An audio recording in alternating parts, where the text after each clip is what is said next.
वंदे मातरम मित्रों।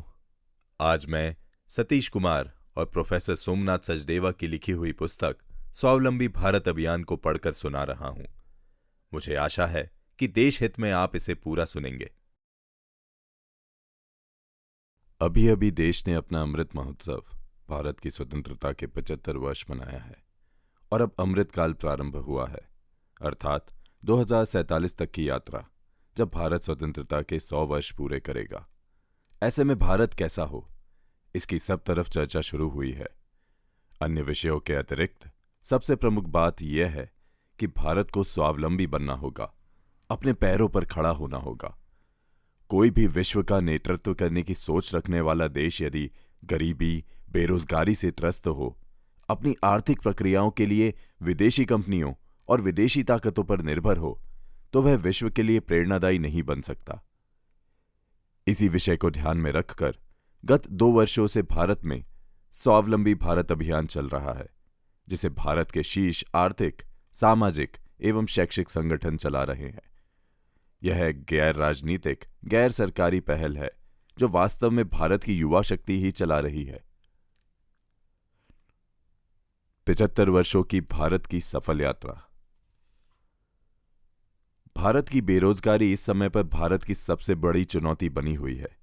यद्यपि भारत ने गत 75 वर्षों में अनेक मोर्चों पर सफलता प्राप्त की है, लेकिन भारत की अर्थव्यवस्था, जो 1950-60 के दशक में विश्व स्तर पर कहीं नहीं थी, वही आज विश्व की 5वीं बड़ी अर्थव्यवस्था बन गई है। $3.5 ट्रिलियन की अर्थव्यवस्था वाला भारत 7% जीडीपी वृद्धि के साथ G20 देशों में सबसे गतिमान अर्थव्यवस्था वाला देश बन गया है। भारत की सड़कें आज विश्व स्तर की बन रही हैं। उन्नत ढांचा है, digital India, make in India की सारे विश्व में चर्चा है। हां, किंतु यह भी सच है कि भारत में असमानता भी बढ़ी है, पर्यावरण का खतरा भी बढ़ा है और सबसे बड़ी बात है कि बेरोजगारी की समस्या का समाधान नहीं हुआ है। भारत का जनसांख्यिकीय लाभांश, डेमोग्राफिक डिविडेंड। भारत के पास युवा शक्ति पर्याप्त है। 15 से 29 वर्ष आयु वर्ग में ही भारत में 37 करोड़ युवा हैं, जो अन्य किसी भी देश में नहीं है। प्रतिमास 9 लाख युवा 18 वर्ष आयु पार कर रहे हैं। यद्यपि भारत का जन्म दर अभी से 2.0 आ गया है, जो 2.1 रिप्लेसमेंट लेवल से भी कम है, फिर भी भारत के आगामी 20 वर्ष तक भी युवा बने रहने की स्थिति है। यह वास्तव में भारत की सबसे बड़ी धरोहर होनी चाहिए थी, किंतु आज ये सबसे बड़ी चुनौती बन गया है, क्योंकि हम अपने युवाओं को रोजगार की प्रक्रिया में नहीं ला पा रहे हैं। अभी पिछले दिनों ही CII, chamber of Indian industry की एक रिपोर्ट आई है, जिसके अनुसार अगर भारत अपनी सारी युवा शक्ति को रोजगार उपलब्ध करवाने में सफल हो जाए, तो भारत $40 ट्रिलियन की अर्थव्यवस्था 2047 तक बन सकता है। इस समय पर विश्व की सर्वोच्च अर्थव्यवस्था अमेरिका भी केवल $24 ट्रिलियन की अर्थव्यवस्था है। अर्थात अगर भारत अपने जनसांख्यिकीय लाभांश को ठीक से रोजगार की प्रक्रिया का प्रयोग करते हुए आर्थिक उन्नति में बदलता है, तो हम विश्व में सबसे अधिक संपन्न देश हो सकते हैं। वास्तव में स्वावलंबी भारत अभियान का पहला उद्देश्य ही यही है कि भारत पूर्ण रोजगार युक्त हो। दूसरा उद्देश्य है कि भारत में गरीबी रेखा, जो अभी 16-17% है, वह 0 पर चली जाए। और तीसरा, वर्ष 2030 तक ही भारत $10 ट्रिलियन की अर्थव्यवस्था बन जाए। हां, पर्यावरण का संरक्षण करते हुए, क्योंकि यह पर्यावरण हितैषी विकास की हमारी हमेशा से सोच रहती ही है। भारत में बेरोजगारी एक विकराल समस्या। युवा भारत सब प्रकार से आगे बढ़ रहा है। इसी वर्ष हम लोगों ने कुल आबादी के मामले में चीन को पीछे कर दिया है। 140 करोड़ जनसंख्या विश्व जनसंख्या घड़ी के अनुसार भारतीय की हो गई है। चीन से 30 से 35 लाख अधिक है, 1 फरवरी 2023 के अनुसार। आज संपूर्ण विश्व में सर्वाधिक जनसंख्या वाला देश भारत ही है, और उसमें भी प्रसन्नता का विषय यह है कि भारत अभी जनसंख्या लाभ के दौर से अगले 20 वर्ष भी गुजरेगा। किंतु यह भी एक कटु सत्य है कि भारत में इस समय बेरोजगारी लगभग 8 से 8.2% से भी अधिक है, जो G20 के देशों में सबसे अधिक है। भारत में लगभग 9 लाख युवा प्रति माह जॉब मार्केट में आ रहे हैं और वह स्नातक या परास्नातक की डिग्री अभी ले रहे हैं। भारत का हायर एजुकेशन में ग्रॉस एनरोलमेंट प्रतिशत बढ़ा है, वह अब लगभग 30% के आसपास है। 4 करोड़ से अधिक युवा इस समय पर हायर एजुकेशन में पढ़ाई कर रहा है, किंतु बेरोजगारी की मार गांव हो या शहर, कम पढ़ा लिखा हो या परास्नातक, सब आय वर्गों और सब प्रदेशों में है। जिन प्रदेशों का औद्योगिकीकरण काफी अच्छा हुआ है, जैसे तमिलनाडु, महाराष्ट्र, गुजरात, वहां बेरोजगारी निश्चित रूप से कम है। फिर संयोग से इन्हीं प्रदेशों में टीएफआर कम होने से इनमें युवा जनसंख्या भी कम है। इसलिए इन प्रदेशों के उद्योगों में बड़ी मात्रा में उत्तर पूर्व और पूर्वोत्तर के युवा आते हैं, क्योंकि उत्तर प्रदेश, बिहार, मध्य प्रदेश, झारखंड, उड़ीसा, असम, बंगाल आदि प्रदेशों में औद्योगिकीकरण बहुत कम है और वहां जनसंख्या अधिक है। इसलिए वहां से बड़ी मात्रा में युवाओं का दिल्ली से लेकर चेन्नई तक के महानगरों में पलायन होता रहता है। रोजगार की खोज में अपने घर से बहुत दूर 14-15 हजार रुपये कमाने वाला युवक किसी प्रकार से अपने परिवार, समाज व देश को योगदान देने की स्थिति में ही नहीं रहता। वह किसी तरह से 2 जून की रोटी के अलावा कुछ विशेष सोच सके या अपने घर पर इतना पैसा भेज सके कि माँ बाप या परिवार में बच्चे ठीक से पढ़ सकें, ऐसा संभव ही नहीं होता। बेरोजगारी है भारत का सबसे बड़ा दर्द। सर्वे। अभी जनवरी 2023 में भारत की प्रसिद्ध साप्ताहिक पत्रिका इंडिया टुडे ने बड़ा सर्वेक्षण करवाया। उसने जब पूछा कि सबसे बड़ी समस्या आप किसको मानते हैं, तो स्वाभाविक रूप से 26% भारत के युवाओं ने सबसे बड़ी समस्या बेरोजगारी ही बताया।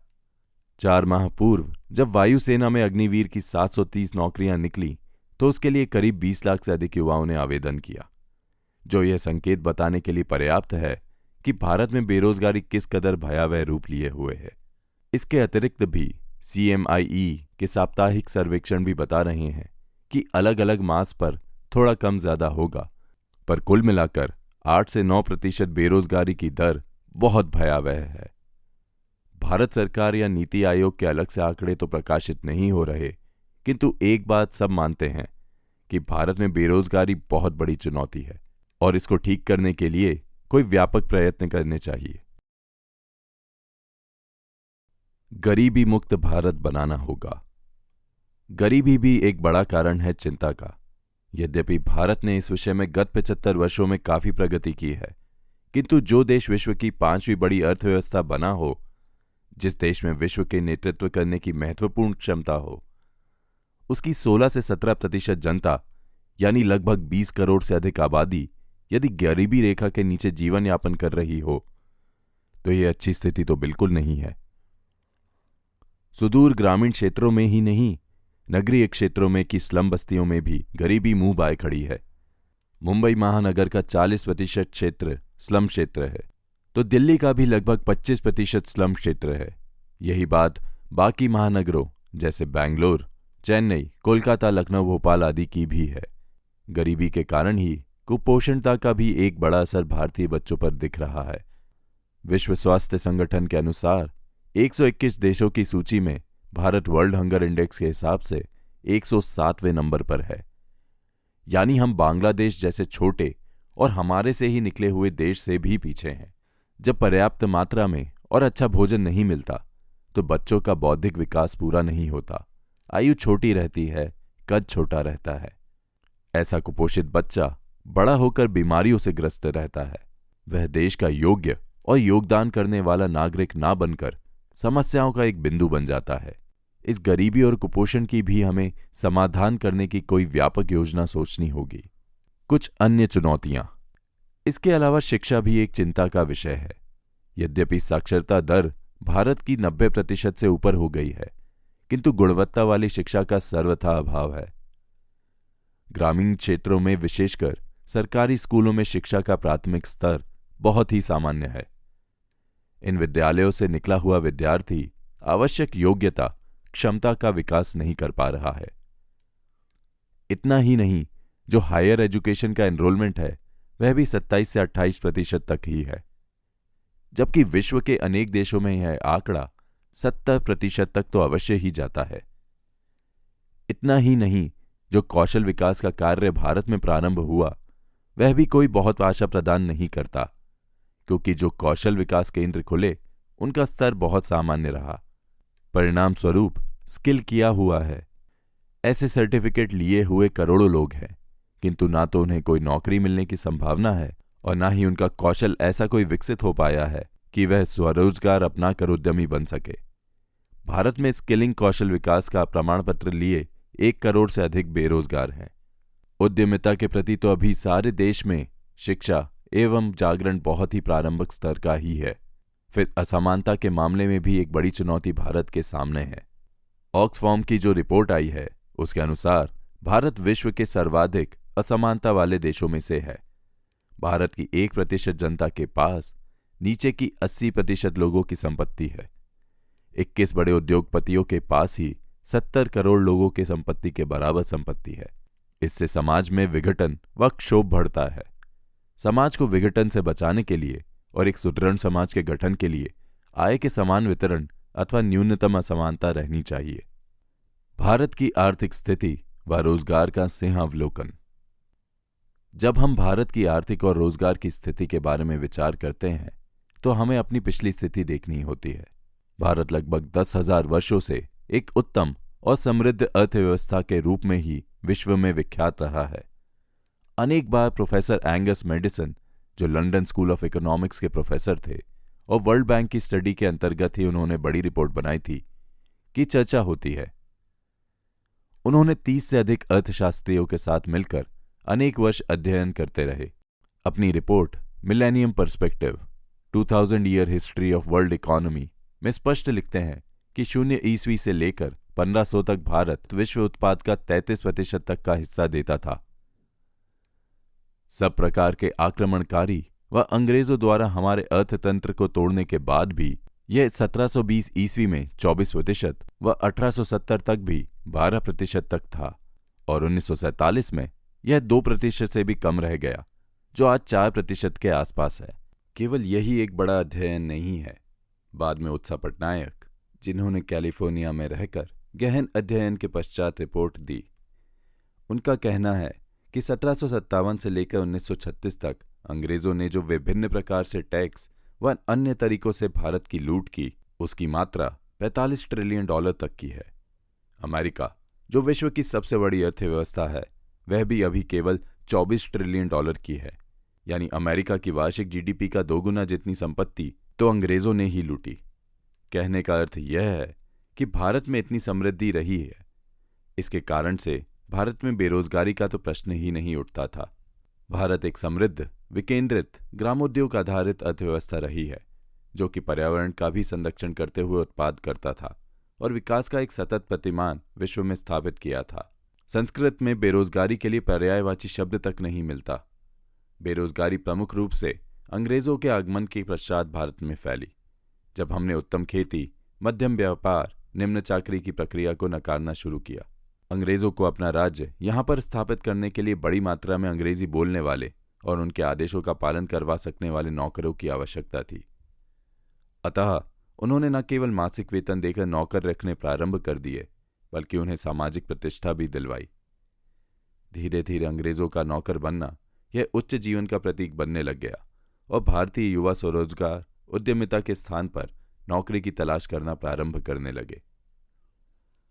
1947 में देश की स्वतंत्रता के पश्चात भी इस व्यवस्था को पलटने का जो प्रयत्न होना चाहिए था, वह हमारे राजनीतिज्ञों ने नहीं किया, बल्कि उसी नौकरी को ही रोजगार की परिभाषा बताकर हम तुम्हें अधिक नौकरियां देंगे ऐसा आश्वासन देकर वोट बटोरने के खेल में लग गए। जबकि सत्य यह है कि भारत में आज भी संगठित क्षेत्र में सरकारी व गैर सरकारी मिलाकर 8% से अधिक नौकरियां हैं ही नहीं।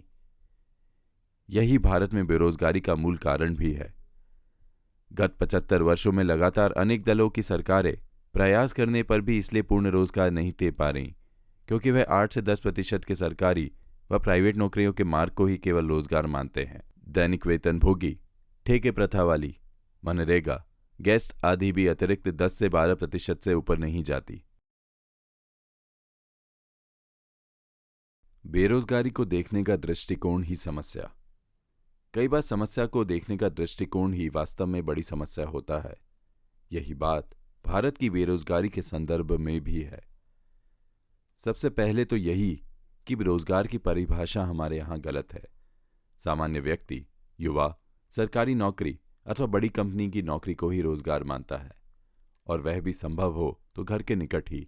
यह मानसिकता उसको सबसे पहले बेरोजगार बनाने का काम करती है। फिर सरकार की नीतियां तो अनेक हैं, किंतु उसकी जानकारी नीचे तक पहुंचती नहीं।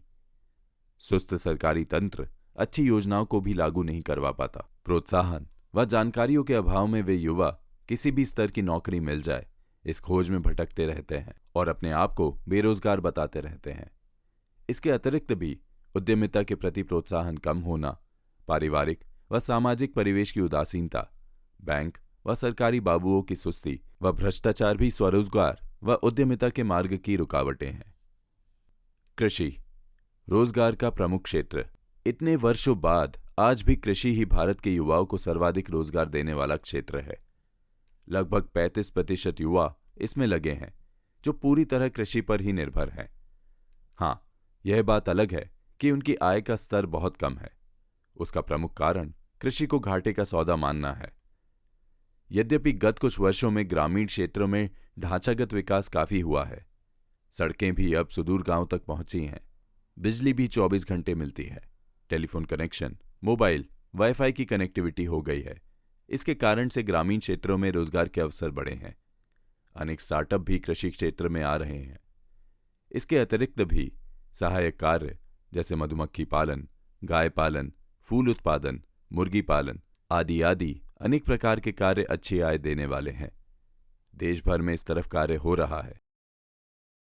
एक बहुत बड़ा क्षेत्र मछली उत्पादन का भी है। भारत की समुद्री सीमा 4300 किलोमीटर लंबी है, किंतु भारत ने अपने मत्स्य क्षेत्र को, समुद्री क्षेत्र को जितना गहराई से नापना चाहिए था वैसा नहीं किया। हमें यह सब करना होगा, क्योंकि केवल पारंपरिक खेती से कार्य चलने वाला नहीं।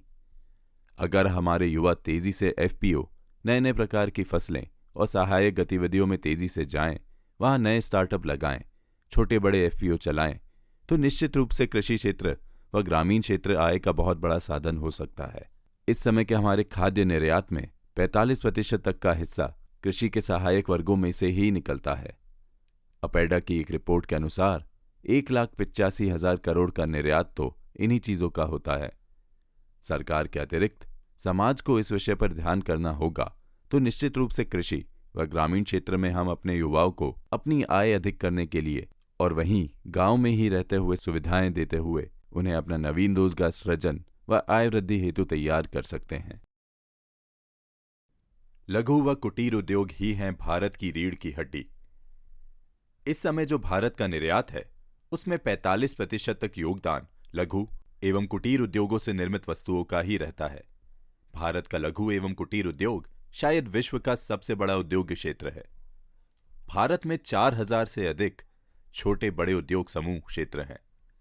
जब बड़े उद्योग लगते हैं तो उन्हें भी ठीक से चलाने के लिए लघु एवं कुटीर उद्योगों की सहायता की आवश्यकता होती है। भारत सरकार ने भी विभिन्न योजनाएं इसको प्रोत्साहित करने के लिए की हैं। वैसे भी भारत एक पारंपरिक देश है। परंपरा से पुत्र अपने पिता का उद्योग चलाना सीखता है और आगे बढ़ाता है। वह चाय की दुकान हो अथवा हाथ से करने वाला काम या छोटे उद्योग, इस समय भारतीय युवाओं में इसका प्रचलन बढ़ा है। 500 से अधिक कंपनी रजिस्ट्रेशन प्रतिदिन हो रही हैं। जीएसटी का बढ़ता कलेक्शन भी इस बात का संकेत है कि भारत में लघु एवं कुटीर उद्योगों की अच्छी बढ़त हो रही है। इसे और बढ़ाना ही होगा। आज हमारे 11 करोड़ लोग इन्हीं लघु कुटीर उद्योगों से ही अपना रोजगार पाते हैं। हमारे कुल रोजगार का 20 से 22% तक इसी क्षेत्र से आता है। भारत की पूर्ण रोजगार की यात्रा में सरकार की नीतियां एक महत्वपूर्ण पक्ष हैं। यद्यपि इस समय सरकार रोजगार सृजन के लिए भरपूर परिश्रम कर रही है, किंतु कुछ व्यवस्था की पुरानी बीमारी इतनी अधिक है कि स्वरोजगार और उद्यमिता अच्छे से भारत में अपनाना ही कठिन हो गया है। उदाहरण के लिए, प्रदेश के किसी भी एक स्थान पर यदि किसी युवा को ब्रेड बनाने की फैक्ट्री लगानी है और उसके पास 20 लाख रुपए भी हैं और नजदीक के गांव में उसके मित्र के पास 4-5 एकड़ जगह भी है, फिर भी उसे सरकार से अनुमति लेने में लगभग 22-23 दफ्तरों में जाना पड़ता है। न्यूनतम 7-8 महीने का समय लगता है। लेखक के मध्य प्रदेश में व्यक्तिगत अनुभव के आधार पर। ऐसे में कोई नया व्यक्ति रोजगार कैसे प्रारंभ करे? छोटे मोटे काम करने के लिए भी अलग अलग प्रकार की रुकावटें हैं। सामान्यतः जिसको ईज ऑफ डूइंग बिजनेस कहा जाता है, वह बहुत कमजोर है। सिंगल विंडो व्यवस्था यद्यपि बनाई गई है, लेकिन वह काम नहीं करती। विभिन्न बैंकों से लोन लेना अपने आप में एक दुष्कर कार्य है। वर्तमान केंद्र सरकार ने इस विषय पर यद्यपि काफी काम किया है, किंतु अभी वह सब पर्याप्त नहीं है। अंतर्राष्ट्रीय रैंकिंग व्यापार सुगमता की बात करें तो उसमें भारत, जो वर्ष 2014 में 190 देशों की सूची में 142वें स्थान पर था, उसमें अब सुधार होकर 2022 में 63वें स्थान पर आ गया है। आवश्यकता है कि भारत पहले 15 या 20 देशों में ही रहना चाहिए। जितना ज्यादा हम अपनी सरकारी मशीनरी को सरल करेंगे, उतना ही रोजगार के अवसर बढ़ेंगे। लघु, कुटीर उद्योग, स्टार्टअप, एफपीओ आदि को खड़े करने में सुविधा होगी। डिजिटल इकोनॉमी, भारत का भविष्य। यद्यपि एक नकारात्मक धारणा भी भारत के युवाओं और अर्थशास्त्रियों में रहती है कि यदि हम डिजिटल प्रक्रिया में जाएंगे तो रोजगार के अवसर कम होंगे, किंतु ऐसा नहीं है। यदि हम डिजिटल इकोनॉमी अथवा नए प्रकार के प्रोडक्ट नहीं लाएंगे, एआई रोबोटिक्स पर नहीं जाएंगे, तो हम अर्थ व रोजगार के क्षेत्र में बुरी तरह से पिछड़ सकते हैं। भारत को इस मार्ग पर तेजी से जाना चाहिए। भारत के युवाओं में यह क्षमता है। फिर भारत में जितनी तेजी से ग्रामीण क्षेत्र में ढांचागत विकास, बिजली, वाईफाई और मोबाइल नेटवर्क हो रहा है, हम उससे इस विषय में विश्व के अग्रणी हो रहे हैं। भारत का यूपीआई ट्रांजैक्शन सिस्टम विश्व में सब जगह विश्वसनीयता प्राप्त कर रहा है। भारत में जितना ट्रांजैक्शन डिजिटल माध्यम से होने लगा है, उतना अमेरिका और चीन में मिलकर भी नहीं होता। गत वर्ष भारत में 720 लाख करोड़ रुपए का डिजिटल ट्रांजैक्शन हुआ है। भारत को यदि $1 ट्रिलियन के आईटी सॉफ्टवेयर एक्सपोर्ट करने का लक्ष्य रखना है, तो डिजिटल इंडिया जैसे अनेक कार्यक्रम हमें प्रारंभ करने ही होंगे। भारत के युवा इस विषय में विश्व के युवाओं की अपेक्षा अधिक कुशल भी हैं। इसे हमारी विशेषता और ताकत मानना चाहिए और शीघ्रता से डिजिटल इकोनॉमी की तरफ बढ़ना चाहिए। भारत के रिजर्व बैंक ने अपनी डिजिटल करेंसी मार्केट में उतार भी दी है, जो कि धीरे धीरे प्रचलित हो रही है। नई टेक्नोलॉजी से घबराए नहीं। अनेक लोगों का मत है कि नई टेक्नोलॉजी हमारे रोजगार खा जाएगी, किंतु यह पूर्णतया सत्य नहीं है। इसी तर्क के आधार पर हमने अनेक वर्ष ऑनलाइन मार्केटिंग में अमेजन और फ्लिपकार्ट जैसी विदेशी अमेरिकी कंपनियों के हाथों अपना बाजार गंवा दिया। किंतु आज जब भारत सरकार ने ओएनडीसी को उतारा है, तो ऐसा लग रहा है कि हम छोटे कस्बों व गांव स्तर तक भी ऑनलाइन मार्केटिंग कर सकते हैं और संपूर्ण देश में रोजगार सृजन के नए अवसर जोड़ सकते हैं। यद्यपि टेक्नोलॉजी की सीमा है, तो भी भारत को इस समय पर सब प्रकार की टेक्नोलॉजी का संतुलित उपयोग करते हुए अपने रोजगार और अर्थ सृजन के अवसरों को खोजना ही होगा। पूर्ण रोजगार का चतुष्पंक्ति मार्ग। भारत के अर्थशास्त्री व रोजगार सृजक गत 70-75 वर्षों के अनुभव के आधार पर इस निष्कर्ष पर पहुंच रहे हैं कि भारत को यदि पूर्ण रोजगार के अपने लक्ष्य को प्राप्त करना है, तो उसे चतुष्पंक्ति मार्ग, 4 लेन रोड को अपनाना चाहिए। ये चतुष्पंक्ति मार्ग है विकेंद्रीकरण, स्वदेशी, उद्यमिता और सहकारिता। भारत की विशाल जनसंख्या, विविधतापूर्ण भौगोलिक परिस्थिति व पारंपरिक अर्थव्यवस्था और भारत के देश भर में फैले 6 लाख से अधिक गांवों का यदि समग्र चिंतन करेंगे, तो निश्चय ही ये स्वाभाविक रूप से लगेगा कि दिल्ली जैसे केंद्र में बैठकर इतने विशाल जनसंख्या वाले देश की केंद्रित अर्थव्यवस्था का संचालन उपयोगी नहीं। पंडित दीनदयाल उपाध्याय, जो जनसंघ के अध्यक्ष थे व एकात्म मानववाद के प्रणेता थे, उन्होंने स्वयं एक बार कहा था कि भारत की अर्थव्यवस्था को दुरुस्त करना हो और 2 ही शब्द बोलने हो, तो वह है विकेंद्रीकरण और स्वदेशी। अभी हमारा 45 लाख करोड़ रुपए का बजट है। केंद्र में और फिर राज्यों में बनी हुई योजनाएं और उन योजनाओं को क्रियान्वयन करने के लिए संपूर्ण देश से विभिन्न माध्यमों से एकत्र किया गया टैक्स ये सारी प्रक्रिया को निष्प्राण कर देता है, भ्रष्टाचार को जन्म देता है। यद्यपि 1986 में राजीव गांधी जी द्वारा पंचायती राज लाया गया, किंतु सीधे ग्राम स्तर पर यह क्रियान्वयन अव्यावहारिक है। वास्तव में जिला ही इस विकेंद्रीकरण का व्यावहारिक और वास्तविक केंद्र बिंदु होना चाहिए। रोजगार सृजन की सब प्रकार की आर्थिक रचनाएं, योजनाएं जिला स्तर पर ही बननी चाहिए। इस दिशा में कार्य अनेक प्रांतों में प्रारंभ भी हुआ है। वन डिस्ट्रिक्ट वन प्रोडक्ट प्रारंभिक बिंदु हो सकता है। उत्तर प्रदेश सरकार ने अपने जिलों की जीडीपी मैपिंग की प्रक्रिया भी प्रारंभ की है। प्रत्येक जिले को उसके संसाधन, उसके उपलब्ध जनसंख्या, उसके उपलब्ध विशेषताएं, इंडस्ट्री, कॉलेज, पॉलिटेक्निक, महाविद्यालय, इसका हिसाब लगाते हुए, मैपिंग करते हुए यदि योजना बनी तो बहुत बड़ी मात्रा में रोजगार सृजन होगा और अति मजबूत अर्थव्यवस्था भी निर्माण हो सकेगी। प्रांत और केंद्र उन जिलों में सहायक होने का तत्व बने। जिला केंद्रित रोजगार आधारित अर्थव्यवस्था का मॉडल भारत की आर्थिक और रोजगार गतिविधियों में वृद्धि का कारण बनेगा, ऐसा अनेक अर्थशास्त्री मानते हैं। यहां तक कि चीन ने भी अनेक विषयों में विकेंद्रीकरण अपनाया हुआ है, यद्यपि अवधारणा इसके विपरीत है। प्रधानमंत्री के दो आर्थिक सलाहकार अर्थशास्त्री विवेक देवराय व संजीव सान्याल भी विकेंद्रित अर्थव्यवस्था के ही पक्ष में हैं। उद्यमिता ही मार्ग है। उद्यमिता भारत के सहज स्वभाव में है। जिस समय पर भारत विश्व उत्पाद का 34% तक उत्पादन कर रहा था, तो यह स्वाभाविक ही समझ में आने वाली बात है कि वह गांव-गांव में उद्यम आधारित अर्थव्यवस्था के कारण ही था। भारत ग्रामोद्योग आधारित अर्थव्यवस्था रहा है, तभी बड़ी मात्रा में अर्थ का सृजन संभव हुआ। नौकरी की मानसिकता और रोजगार यानी जॉब का विचार तो अंग्रेजों के शासनकाल में ही भारत का विमर्श बना है। आज भारत का सामान्य नवयुवक, चाहे वे आईटीआई में पढ़ता हो या किसी अच्छे आईआईटी में, वह नौकरी की मानसिकता ही पाले बैठा है। इस विषय में उनके प्रमाण में फर्क हो सकता है, दिशा में नहीं। किंतु भारत को उच्चतम अर्थव्यवस्था की तरफ ले जाने के लिए प्रत्येक विषय में उद्यमिता की आवश्यकता होगी। इस विषय में नई शिक्षा नीति बहुत उपयोगी व सार्थक है, किंतु उसे लागू करने में 15 से 20 वर्ष लगने की संभावना है। इसलिए भारत के युवाओं को अभी से उद्यमिता की तरफ मोड़ने के लिए व्यापक प्रयत्न व उद्यमिता का विमर्श खड़ा करना होगा। वैसे भी उद्यमिता से ही मनुष्य अपनी आंतरिक शक्तियों को पूर्ण रूपेण बाहर लाने का प्रयत्न करता है।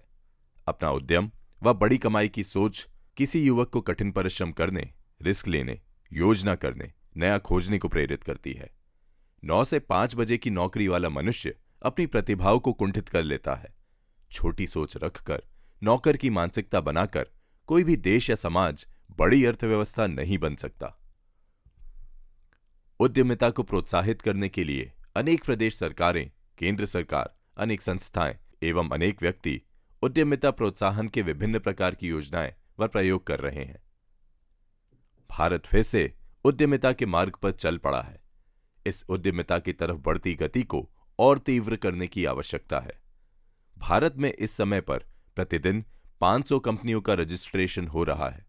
भारत 82,000 स्टार्टअप के साथ विश्व का तीसरा सबसे बड़ा इकोसिस्टम बन गया है। उद्यमिता पर बढ़ते भारत को अपनी गति एवं दिशा न केवल बनाए रखनी होगी, बल्कि उसकी गति को बहुत बढ़ाना भी होगा। स्थानीय व स्वदेशी। यह तो अब सब सरकारें स्वीकारने लगी हैं कि स्थानीय इंडस्ट्री को बढ़ावा देने से ही एक मजबूत अर्थव्यवस्था का निर्माण हो सकता है।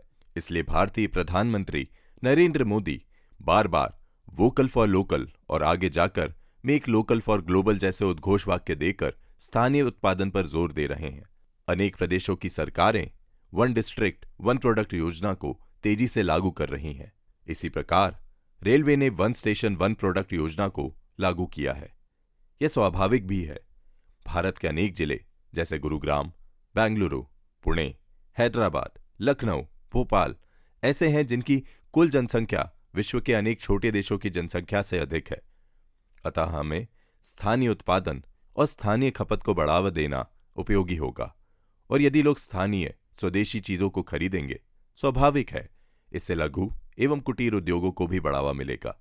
और जैसे ही लघु कुटीर उद्योग बड़ी मात्रा में बनेंगे, तो बड़ी मात्रा में रोजगार का सृजन भी होगा। सहकारिता। भारत में सहकारिता के विभिन्न प्रयोग आजादी के पश्चात से ही शुरू हो गए थे। सहकारिता का सरल शब्दों में अर्थ मिलजुल कर उद्योग चलाना ही होता है, किंतु व्यावहारिक रूप से भी इसे बड़ी मात्रा में लागू किया गया। भारत में Amul, IFFCO, KRIBHCO, Indian Coffee House, विभिन्न एग्रीकल्चर सोसाइटी, कोऑपरेटिव बैंक इस सहकारिता की सफलता की गाथाएं कह रहे हैं और इनसे लाखों ही नहीं बल्कि करोड़ों लोगों का रोजगार जुड़ा है। अर्थचक्र का संचालन हो रहा है। जब कोई पूंजीपति अपना व्यवसाय या उद्योग चलाने के लिए श्रम को एकत्र करता है, टेक्नोलॉजी का प्रयोग करता है, तो उसे पूंजीवादी अर्थव्यवस्था कहते हैं।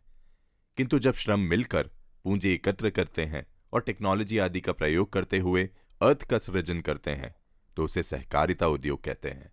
यद्यपि भारत में लंबे समय से सहकारिता देश भर में ही है, किंतु सफल व बड़े प्रमाण तो इसे कर्नाटक, महाराष्ट्र, गुजरात जैसे प्रदेशों में ही लागू किया जा सका है। आवश्यकता है, यदि हर जिले में और केवल ग्रामीण क्षेत्र में ही नहीं, नगरीय क्षेत्र में भी सहकारिता आधारित उद्योग रचना की जाती है, तो गुणवत्तापूर्ण रोजगार का सृजन बड़े प्रमाण में होगा। सहकारिता का एक लाभ यह भी रहता है, उससे उत्पन्न रोजगार गुणवत्तापूर्ण होता है। सहकारिता के क्षेत्र में आय का आवंटन 1:9 तक का रहता है, अर्थात यदि वहां सबसे छोटे कर्मचारी की आय 10,000 रुपए है, तो सबसे बड़े वाली की 1,00,000 रुपए तक की होगी। किंतु पूंजीवादी अर्थव्यवस्था में इसकी कोई सीमा नहीं रहती। यह अनुपात 1:2000 भी हो सकता है। इससे असमानता बढ़ती है और परिणाम स्वरूप उत्पादन कमजोर होता है। अंततः अर्थ और रोजगार दोनों ही कमजोर हो जाते हैं, सामाजिक विषमता बढ़ती है। अतः सहकारिता आधारित उद्योग यदि देश भर में चलते हैं, तो वह विशाल देश में सामाजिक समरसता बनाए रखने के लिए भी अत्यंत उपयोगी होंगे। चीन से रोजगार की चुनौती। चीन से भी भारत के रोजगार क्षेत्र को एक बड़ी चुनौती मिल रही है। उसका कारण सरल व स्पष्ट है कि हम भारतीयों को बड़ी आदत लगी है सस्ता माल लेने की, चाहे वह घटिया स्तर का ही क्यों ना हो। चीन बड़ी मात्रा में अपने यहां मैन्युफैक्चरिंग करके भारत के बाजार में अपना सामान डालता है। 5,000 से अधिक वस्तुएं ऐसी हैं जो चीन से बनकर भारत में आती हैं। चीन स्टील और एल्यूमिनियम व डीजल प्रोडक्ट से लेकर सामान्य झालर, पतंग की डोर तक भारत की तुलना में सस्ता बनाकर भेजता है। और केवल चीन से बनकर ही सीधे नहीं आती, बल्कि अनेक चीनी उत्पाद दक्षिण पूर्वी देशों जैसे वियतनाम, इंडोनेशिया, मलेशिया आदि से भी आते हैं। फिर भारत से चीन का व्यापार इतना असंतुलित है कि गत 1 वर्ष का व्यापार घाटा लगभग 8,500 अरब रुपए अर्थात 103 बिलियन डॉलर तक का था। जब बच्चों के खिलौनों से लेकर मोबाइल तक चीन से बने बनाए आते हों, तो स्वाभाविक है लाखों रोजगार भी चीन को जाते हैं, जो कि भारत में रह सकते हैं।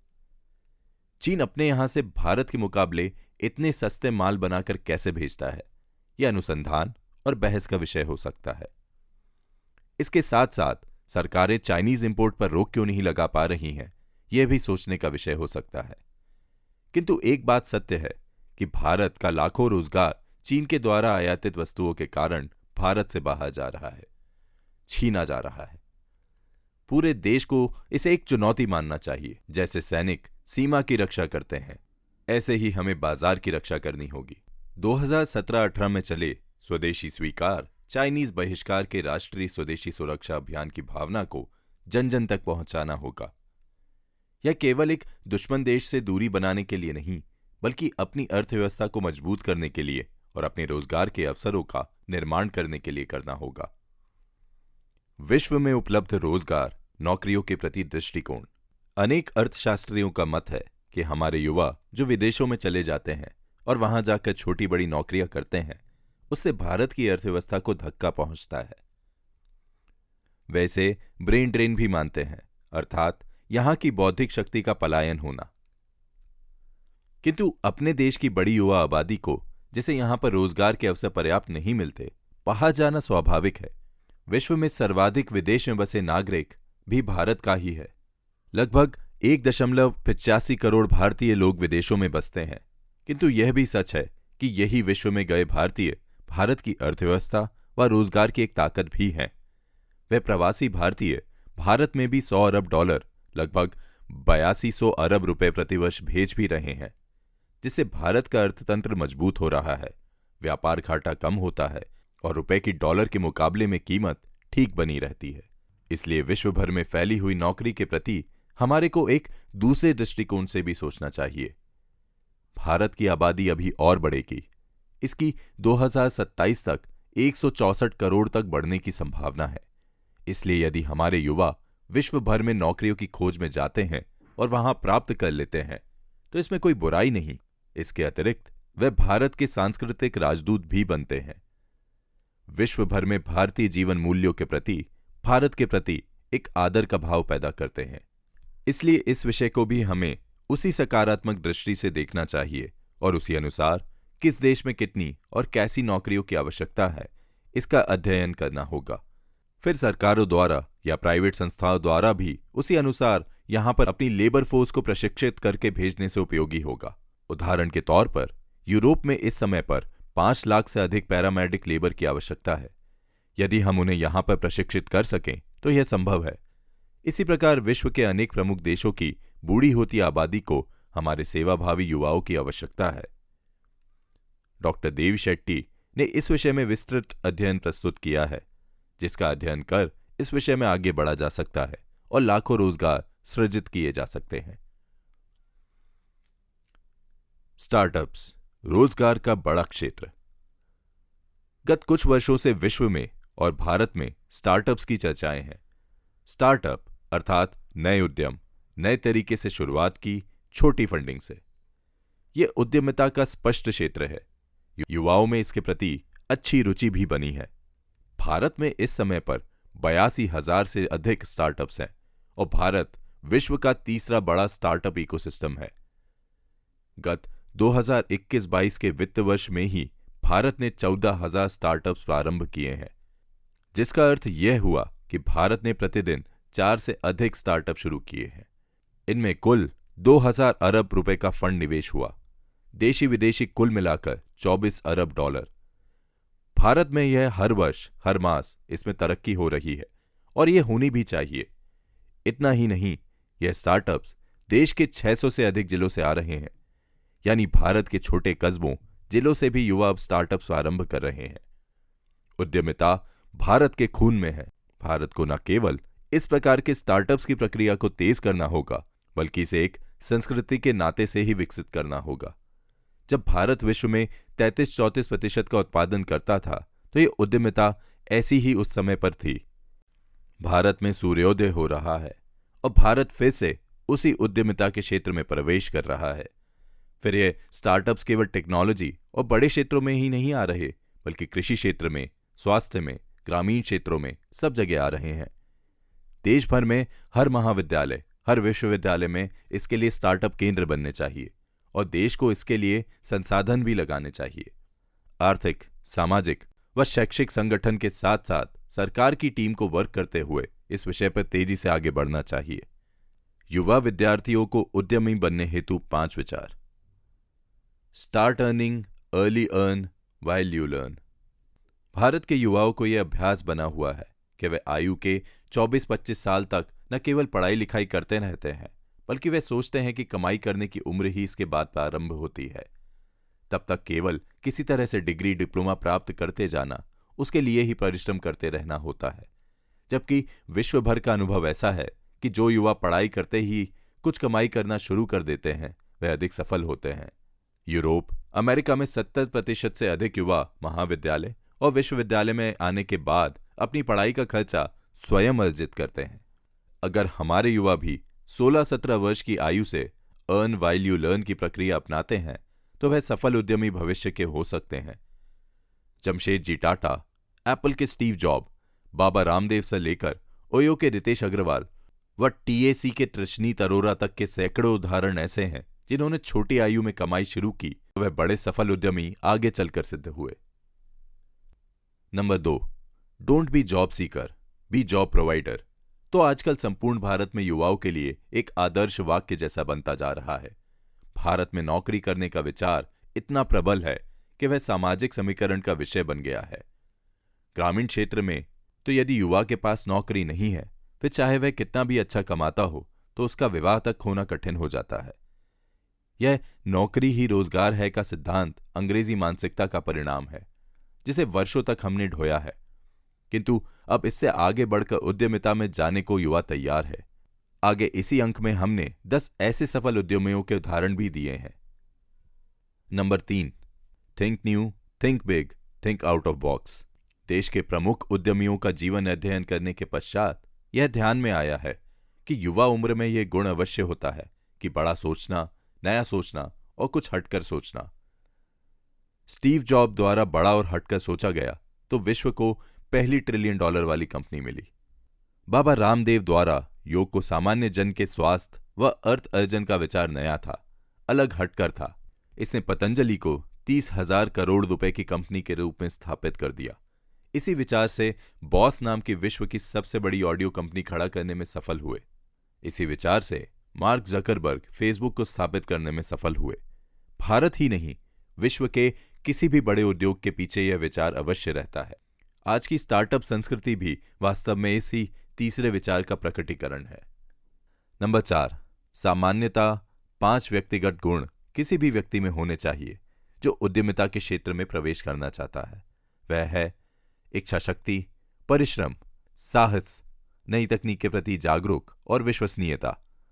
किसी भी सफल और स्थायी उद्यमी में ये 5 व्यक्तिगत गुण होते ही हैं। हमारे युवाओं को भी इनको धारण करना चाहिए। इसके लिए अध्ययन व चर्चा करनी चाहिए। नंबर 5, नेशन फर्स्ट, स्वदेशी मस्ट। यह एक नारा न होकर हर एक युवा का ध्येय वाक्य होना चाहिए। किसी भी तरह से केवल पैसा कमाना यह तो किसी भी युवा का लक्ष्य नहीं हो सकता। उसे अपने देश की गरीबी व बेरोजगारी दूर करना तथा अन्य सामाजिक कार्यों में प्रवृत्त होना व उसमें योगदान देना अत्यंत आवश्यक है। अन्यथा वह केवल पैसे कमाने वाली मशीन जैसा हो जाएगा, जिसे व्यक्तिगत रूप से भी कोई सफल नहीं कहा जा सकता। दूसरी बात है, स्वदेशी का प्रयोग न केवल आर्थिक कारणों से बल्कि सामाजिक, सांस्कृतिक कारणों से भी स्वदेशी का प्रयोग करना चाहिए।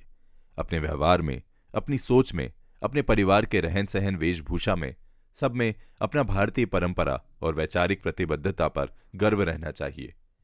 यही स्वदेशी होना है। सफल उद्यमियों के कुछ उदाहरण। 1, कृष्णा यादव। उत्तर प्रदेश के खुर्जा की रहने वाली कृष्णा यादव की एक अच्छी सफल गाथा है। वह 1994-95 में अपने पति के साथ दिल्ली आई। आर्थिक स्थिति अच्छी नहीं थी, यहां तक कि अपने 3 बच्चों को 2 समय की रोटी देने की स्थिति नहीं थी। उसने सड़क के किनारे कुछ सब्जियां लगाकर कार्य शुरू किया, फिर अचार बनाकर बेचने का कार्य शुरू किया। वे और उसके पति बेचते थे, किंतु ज्यादा सफलता नहीं मिल रही थी। फिर खादी ग्रामोद्योग से उसने प्रशिक्षण प्राप्त किया।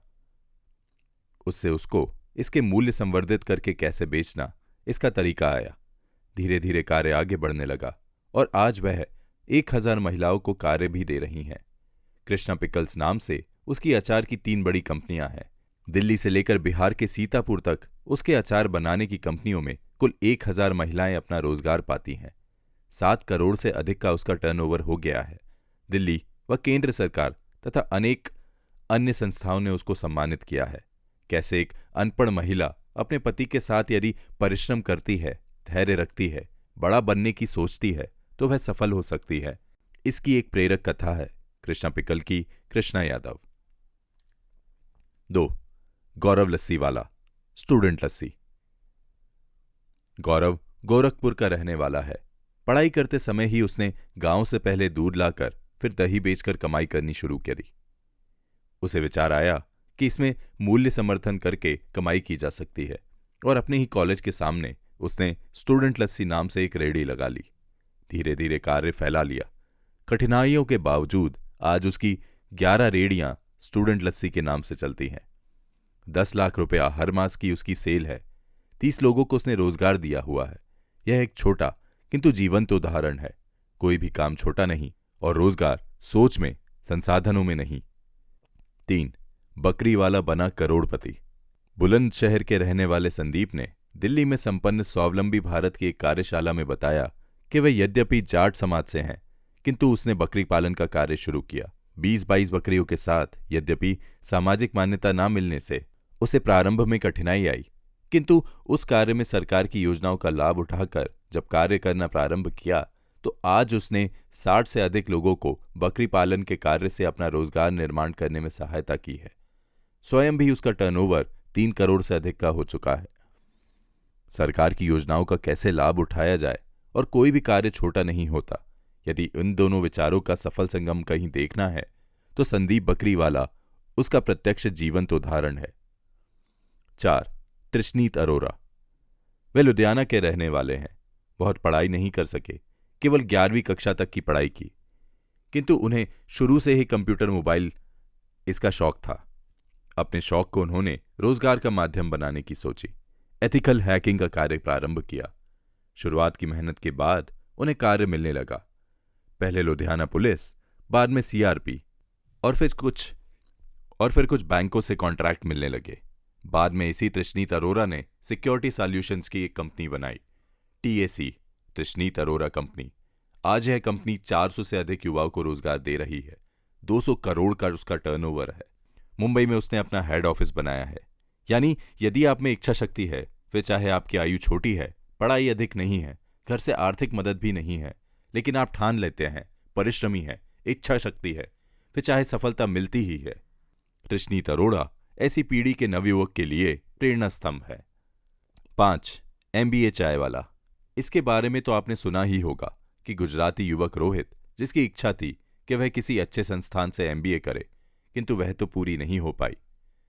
उसी एमबीए कॉलेज के सामने ही उसने चाय बेचने का अपना छोटा सा ठेला शुरू किया। धीरे धीरे अलग अलग प्रकार की चाय बनाने और फिर गुणवत्तापूर्ण चाय बनाने की उसने प्रक्रिया प्रारंभ की। नए विचार, नई प्रक्रिया अपनाने से उसे सफलता मिली और आज वह सारे भारत के युवाओं के सामने इस बात का उदाहरण है कि कैसे आप छोटी आयु में बिना संसाधन के अपना स्टार्टअप शुरू कर सकते हैं और उसमें पूरी तरह सफल भी हो सकते हैं। भारत ऐसे ही युवाओं से अब भरने लगा है। भारत के 10 युवा उद्यमी रोजगार प्रदाता। भारत के युवा कैसे तेजी से I will not be a job seeker, I will be job provider के विचार पर चलते हुए आगे बढ़ रहे हैं, ऐसे भारत के युवा उद्यमियों की कुछ जानकारी यहां दी जा रही है। 1. दीपेंद्र गोयल। युवा दीपेंद्र गोयल पंजाब के मुक्तसर के रहने वाले हैं। इस समय इनकी आयु 38 वर्ष है। जोमैटो, जो कि एक फूड डिलीवरी कंपनी है, उसके संस्थापक सीईओ हैं। इस समय उनकी व्यक्तिगत कुल संपत्ति 2200 करोड़ के लगभग है। जोमैटो कंपनी, जो केवल भारत ही नहीं बल्कि सुदूर देशों जैसे श्रीलंका, फिलीपींस, वियतनाम, कनाडा, मिस्र आदि में भी काम करती है। यह कंपनी 2010 में प्रारंभ हुई। उससे पहले 2008 में फूडी पे नाम से दीपेंद्र ने अपनी कंपनी शुरू की थी, जिसे बाद में जोमैटो में बदल दिया गया। आज इस कंपनी में सीधे तौर पर 5000 से अधिक कर्मचारी कार्य करते हैं और देश के रोजगार निर्माण व अर्थ सृजन में उसने एक बड़ी भूमिका निभाई है। एक सामान्य परिवार से प्रारंभ करके और कैसे कोई 12 साल में ही इतनी ऊंचाई तक पहुंच सकता है, दीपेंद्र गोयल उसका सफल उदाहरण है।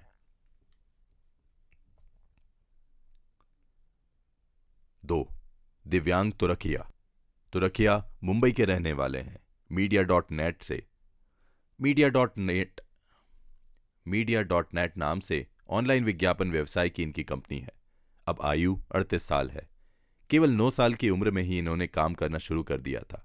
बाद में पिताजी से 50,000 रुपए लेकर विज्ञापन ऑनलाइन का व्यवसाय शुरू किया, फिर तेजी से तरक्की की और 2016 में भारत की तीसरी बड़ी ऑनलाइन कंपनी को बेच दिया 7,000 रुपए करोड़ में। आज वे छोटी उम्र में ऑनलाइन विज्ञापन की दुनिया के बादशाह माने जाते हैं और उनकी व्यक्तिगत संपत्ति 14,000 करोड़ रुपए तक की है। 3,000 से अधिक लोगों को सीधे रोजगार दिया हुआ है। 3. नितिन व निखिल कामत। यह दोनों भाई बेंगलोर के रहने वाले हैं। नितिन की आयु 40 वर्ष तो निखिल की 34 वर्ष है। छोटी आयु में ही दोनों भाइयों ने बड़ी कमाई करने की सोची। छोटे छोटे काम करने के बाद अंततः इन्होंने ज़ीरोधा नाम से अपनी कंपनी प्रारंभ की, जो वित्तीय सेवा कंपनी है। यह कंपनी खुदरा और संस्थागत ब्रोकिंग, मुद्राएं, कमोडिटी ट्रेडिंग, मौद्रिक काज आदि में काम करती है। इसने कितनी तेजी से विस्तार किया है कि आज दोनों भाइयों की व्यक्तिगत संपत्ति 24,000 करोड़ रुपए तक की है। हजारों युवाओं को इन्होंने प्रत्यक्ष व अप्रत्यक्ष कार्य दिया है, अर्थ का सृजन किया है। भारतीय स्टॉक एक्सचेंज में 15% तक का योगदान इनकी कंपनियों के मार्फत हुए निवेश से है। मनुष्य तू बड़ा महान है, इसकी सार्थक कृति 2 भाई हैं। 4. वैभव सुजीत कुमार व अमोद मालवीय। ये तीनों मित्र पहले फ्लिपकार्ट ई कॉमर्स कंपनी में काम करते थे। वहीं पर दोस्ती हुई। रहने वाले छोटे कस्बों के हैं। इन्हें भी विचार सूझा कि फ्लिपकार्ट के संस्थापक सचिन और बिनी बंसल की तरह हम भी अपना कार्य शुरू करें। नौकरी न करके नौकरी देने वाले बने और इन्होंने उड़ान नाम से अपनी कंपनी स्थापित की, जो आज भारत ही नहीं दुनिया की सबसे युवा और स्टॉक एक्सचेंज में लिस्टेड कंपनी मानी जाती है, जिसकी कुल वैल्यूएशन 14,000 करोड़ रुपए तक की है। ये जॉब प्रोवाइडर का उत्तम उदाहरण है, क्योंकि अब सैकड़ों युवाओं को रोजगार दे भी रहे हैं। 5. बिनी बंसल व सचिन बंसल। फ्लिपकार्ट के संस्थापक ये दोनों मित्र दिल्ली आईआईटी में इकट्ठे पढ़ते थे। मूलतः रहने वाले चंडीगढ़ के हैं। आयु भी अब जाकर 40 हुई होगी, किंतु इन्होंने पहले अमेजन ई कॉमर्स कंपनी में नौकरी करी है।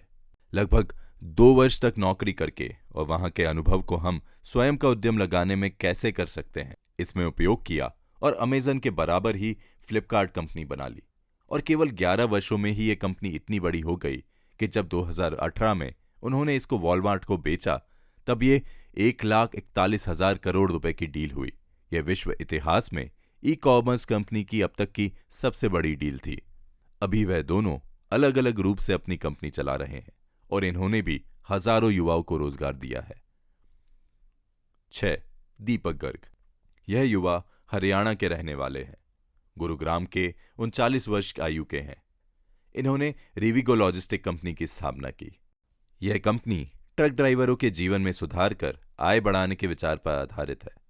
रिले ट्रक ट्रैकिंग इनका आइडिया है, अर्थात दिल्ली से चला ट्रक ड्राइवर कोलकाता तक जाए, आए तो 15 दिन घर से बाहर रहने की बजाय वह शाम को अपने घर आ जाए और आगे का ड्राइवर ट्रक आगे ले जाए। इनके देश भर में 3,000 से अधिक ट्रक हैं और इस कंपनी का कारोबार एशिया, ऑस्ट्रेलिया और अफ्रीका तक में भी अब फैल गया है। आईआईटी कानपुर से बीटेक व आईआईएम लखनऊ से एमबीए करने के बाद दीपक ने यह कंपनी स्थापित करी। आज 6,000 से अधिक ड्राइवर और अन्य लोग इनकी कंपनी में कार्यरत हैं। रोजगार व अर्थ सृजन में दीपक गर्ग का भी महत्वपूर्ण योगदान है। उनकी संपत्ति भी 3200 करोड़ रुपए से अधिक की है। 7. रितेश अग्रवाल। उनके पूर्वज मूलतः हरियाणा के हैं, किंतु उनका जन्म कटक उड़ीसा में हुआ। अभी उम्र केवल 29 वर्ष है। वह प्रसिद्ध होटल श्रृंखला ओयो के संस्थापक व सीईओ हैं। इन्होंने 13 साल की उम्र में सिम बेचने से काम की शुरुआत की। 2013 में पढ़ाई पूरी किए बिना दिल्ली आ गए और होटल बुक करने का कार्य शुरू किया। अमेरिका की प्रसिद्ध फेलोशिप को पहली बार में पास कर $1,00,000 यानी 80 लाख रुपए का अमेरिका से इनाम जीता। उसी से ही ओयो रूम्स कंपनी स्थापित किया और उसे आगे बढ़ाने का काम किया। वे विश्व के दूसरे सबसे कम उम्र के अरबपति बने।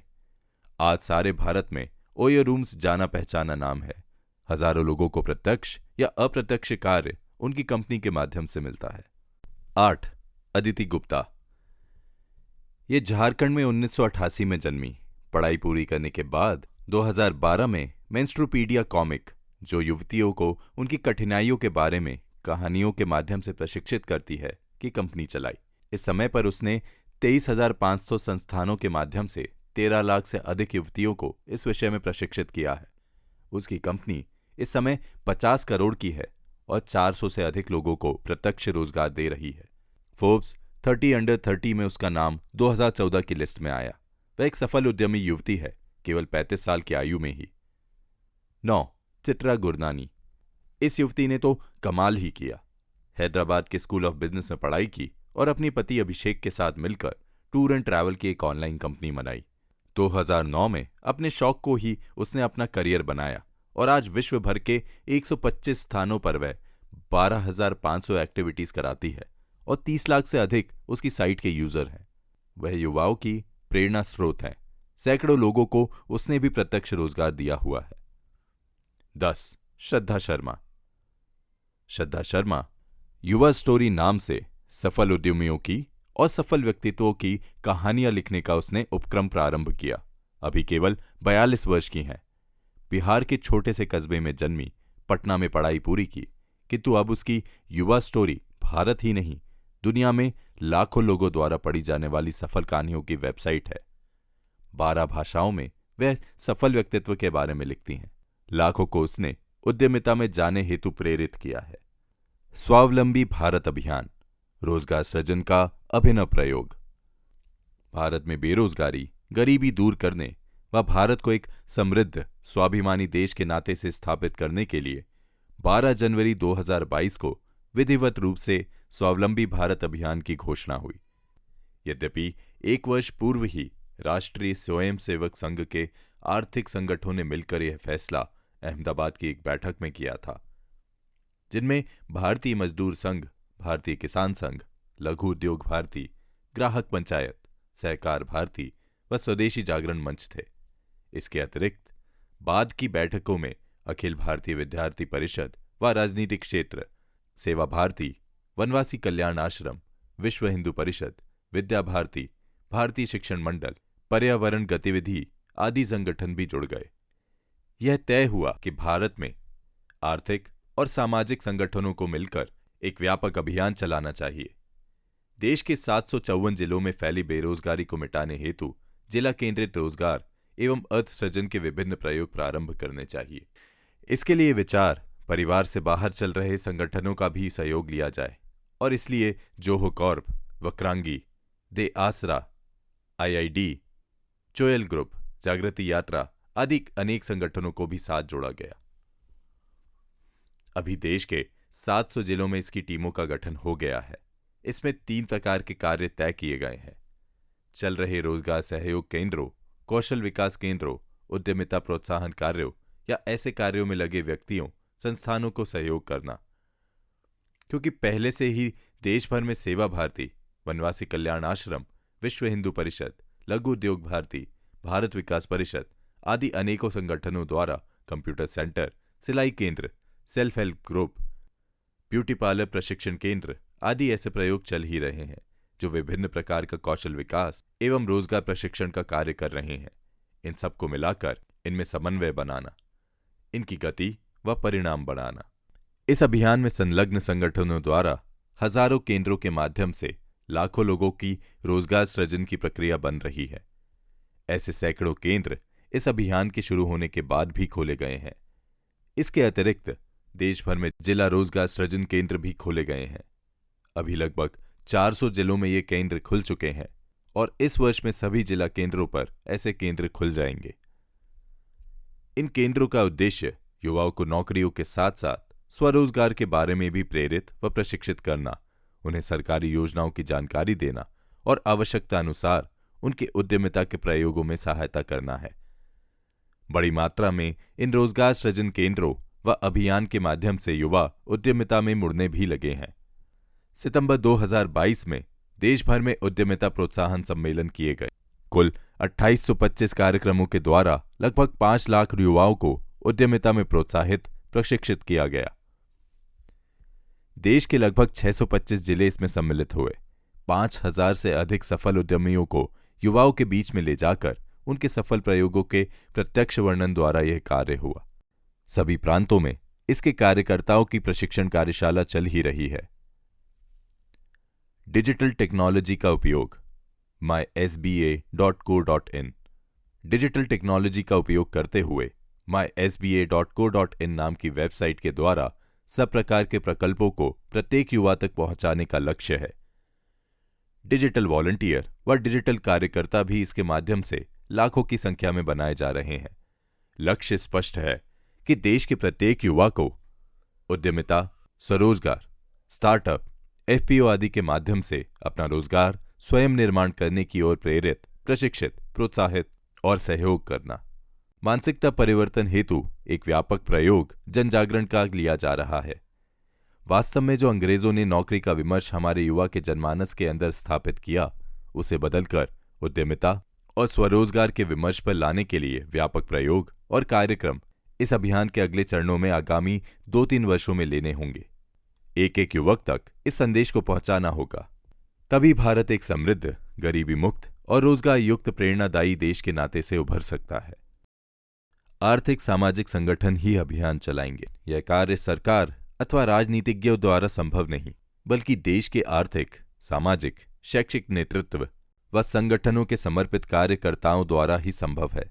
इसलिए जिन्होंने स्वयं रोजगार दिया है, ऐसे सफल उद्यमियों की प्रेरक कथा सुनाने वाले, अन्य अन्य कारण से जिनका युवाओं के अंदर मान सम्मान है, ऐसे सब व्यक्तियों एवं संगठनों को एकजुट आना होगा, ताकि सैकड़ों वर्षों से इस देश को व्यथित कर रही बेरोजगारी की इस महामारी से पार पाया जा सके। यह सरल कार्य तो नहीं है, किंतु असंभव भी नहीं है। एक महाजन जागरण का यह स्वावलंबी भारत अभियान भारत के सभी जिलों ही नहीं, खंडों, नगरों, गांवों तक में जा रहा है। देश भर में फैले राष्ट्रीय संगठनों के व्यापक नेटवर्क, समर्पित कार्यकर्ताओं, उच्च तकनीक का प्रयोग व समविचारी संगठनों और व्यक्तियों के व्यापक समन्वय व तालमेल से यह अभियान भारत की इस महामारी को दूर करने में अवश्य सफल होगा, ऐसा विश्वास है। तेजी से स्वावलंबन के पथ पर बढ़ रहा भारत। भारत, जो 1947 के समय पर अत्यंत दीनहीन, गरीब, भूखा व बीमारियों से ग्रस्त देश था, गत 75 वर्षों में ही, विशेषकर गत 8 से 10 वर्षों में तेजी से स्वावलंबन के पथ पर बढ़ता जा रहा है। 1947 में जहां प्रति व्यक्ति आय मात्र 265 रुपए थी, वह आज 500 गुना बढ़कर 1,24,000 रुपए प्रति व्यक्ति हो गई है। यही नहीं, जिस तेजी से भारत आर्थिक प्रगति कर रहा है, 2047 तक जब स्वतंत्रता के 100 वर्ष पूरे होंगे, तब विकसित देश के नाते स्थापित हो जाएगा। प्रति व्यक्ति आय $15,000, जो अभी $2,500 प्रति व्यक्ति है, हो जाएगी। ऐसी घोषणा अधिकांश अर्थशास्त्रियों ने की है। इसी प्रकार साक्षरता दर, जो 1950-51 में मात्र 17% थी, वह आज बढ़कर 91% तक हो गई है। भारत की मध्यमान आयु दर भी, जो 1950-51 में 32 वर्ष थी, आज बढ़कर 64 वर्ष हो गई है। भारत का बजट, जो उस समय पर मात्र 30,000 करोड़ था, आज बढ़कर 45 लाख करोड़ का हो गया है। भारत की आबादी, जो उस वक्त 50 करोड़ के आसपास थी, आज बढ़कर 140 करोड़ हो गई है। विश्व का अन्नदाता बना भारत। भारत की उस समय पर अन्न की स्थिति अत्यंत दयनीय थी। यहां तक कि 1963 में जब लाल बहादुर शास्त्री प्रधानमंत्री थे, तो भारत के पास अपनी आबादी को खिलाने लायक रोटी नहीं थी। तो उन्हें हर सोमवार को रात्रि भारतीय लोग उपवास रखें, ऐसी अपील करनी पड़ी, ताकि भूखे लोगों को भी कुछ भोजन जा सके। अमेरिका से PL 480 जैसे शर्मनाक समझौते करने पड़े, ताकि अपने लोगों का पेट भरा जा सके। किंतु आज 2022-23 में स्थिति यह है कि हम विश्व में सबसे अधिक चीनी उत्पादक देश हैं। दूसरे क्रमांक पर चावल और गेहूं उत्पादक देश हैं। यही नहीं, चावल के विश्व निर्यात के हिस्से में 40% अकेले भारत का ही है। गेहूं और दालों के बारे में भी न केवल हम आत्मनिर्भर हैं, बल्कि 14 से 15% निर्यात भी करते हैं। एक भूखे नंगे देश से आज विश्व के 100 से अधिक देशों का अन्नदाता भारत बना है। आज भारत का कृषि निर्यात $50 अरब यानी 4,12,000 करोड़ रुपए है। रूस यूक्रेन युद्ध के बाद तो अमेरिका से लेकर यूरोप, ऑस्ट्रेलिया व अफ्रीका तक के देश अपने खाद्यान्नों पूर्ति के लिए भारत की तरफ ही विश्वास के साथ देख रहे हैं। विश्व की फार्मेसी बनता भारत। यही बात दवा निर्माण के बारे में भी है। दवाइयां, विशेषकर जेनेरिक, के कुल विश्व उत्पादन में 22% के साथ आज भारत है और उसे विश्व की फार्मेसी कहा जाता है। सस्ती व गुणवत्तापूर्ण दवाइयों के हम निर्माता हैं। कोरोना के समय पर भारत ने जिस तेजी व विश्वसनीय स्तर पर वैक्सीन का निर्माण किया और विश्व के 80 देशों में उसे भेजा, अपनी संपूर्ण आबादी का 2 बार टीकाकरण किया, उससे संपूर्ण विश्व चकित है और दुनिया भारत का दवा व वैक्सीन क्षेत्र में लोहा मानती है। भारत का डिजिटल क्षेत्र में वर्चस्व। इसी प्रकार डिजिटल के क्षेत्र में भारत की तरफ सारा विश्व आश्चर्य में है। 2021 में ही भारत ने $254 अरब के आईटी और सॉफ्टवेयर के एक्सपोर्ट्स किए हैं। भारत का आईटी क्षेत्र लगातार तरक्की कर रहा है और इसकी पूरी संभावना है कि अगले 7 वर्षों में, अर्थात 2030 तक ही भारत $1 ट्रिलियन के आईटी और सॉफ्टवेयर के एक्सपोर्ट करने लग जाए। यहां यह बताना भी उपयोगी होगा कि सऊदी अरेबिया, जिसका तेल निर्यात दुनिया में दूसरे स्थान पर है, उसका 2021-22 में ही कुल तेल निर्यात $150 अरब का है, जबकि भारत के आईटी और सॉफ्टवेयर का एक्सपोर्ट्स $254 अरब का है। भारत के युवाओं ने अपने प्रकार के तेल के कुएं, आईटी सॉफ्टवेयर, बैंगलोर से लेकर गुरुग्राम तक खोज लिए हैं। भारत ने 5G के विषय में भी चीनी कंपनियों के आगे न झुकते हुए अपना ही विकसित किया। भारत की टीसीएस, इन्फोसिस, विप्रो, एचसीएल विश्व भर में अपनी गुणवत्ता के लिए प्रसिद्ध हैं, तो हजारों कंपनियों के माध्यम से लाखों युवा भी इससे रोजगार पाते हैं। आयुध का निर्यातक बनता भारत। कुछ यही बात आयुध निर्माण के बारे में भी है। भारत विश्व का सर्वाधिक आयुध रक्षा सामान का आयातक देश रहा है। भारत का प्रतिवर्ष का रक्षा खर्च 50 अरब डॉलर तक का है, किंतु गत कुछ वर्षों में ही भारत स्वदेशी निर्मित आयुध सामान का न केवल बड़ी मात्रा में निर्माण शुरू किया है, बल्कि अपने आयात में कमी भी की है और अनेक देशों को भारत से निर्यात भी बढ़ाया है। 2012-13 में केवल 500 करोड़ रुपए का आयुध निर्माण निर्यात करने वाला देश अब 30,000 करोड़ रुपए से ऊपर का निर्यात करने को तैयार है।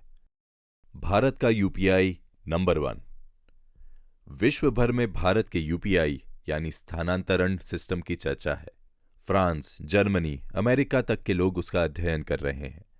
भारत का यूपीआई ट्रांजैक्शन अमेरिका और चीन के हो रहे कुल डिजिटल ट्रांजैक्शन से भी अधिक है।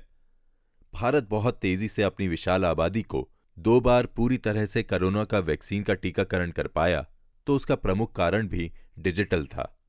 Covid app.